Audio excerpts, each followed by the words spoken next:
Takže tu máme nosič na páté dveře. Jedná se o nosič značky AC Bicyclet. Turecká značka.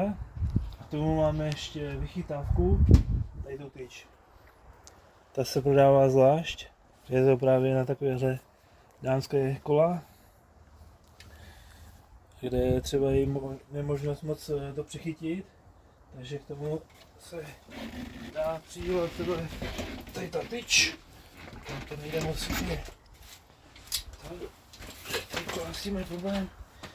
Takže to se takhle, je to fakt silný, no? Takže si to musí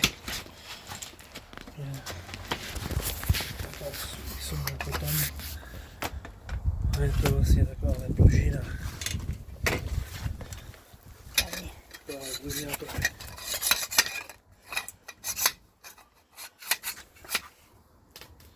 Fakt to drží suprově.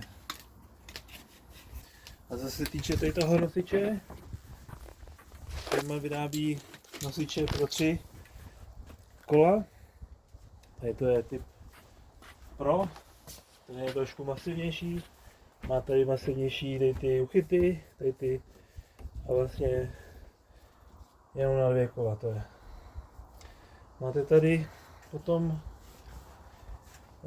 na šlapky ochranu k tomu dostáváte a potom ještě je tady takovýhle pás. Ten jsem si zatím dělal sem, ale ty kola se pak dají k sobě víc hodně připřívat, když se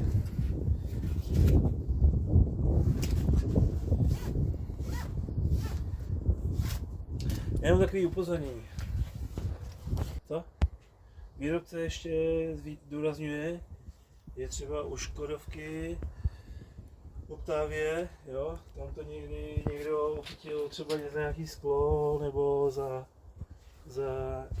nějaký plast, takže to se nesmí. Musí se to vždycky za kovovou část uchytit. Tady ty pasky, tady ty háky jsou docela šetrný, jo.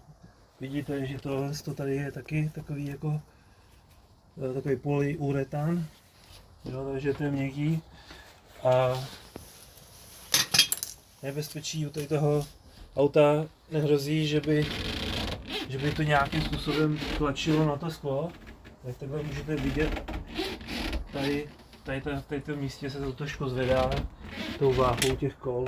Takže největší tah jde tady sem a tady se to popídá. Tohle to už je potom na takovýto zabezpečení, že se to takhle nemůže hybnout, nebo případně naskočení toho vozidla. Tady máme ty.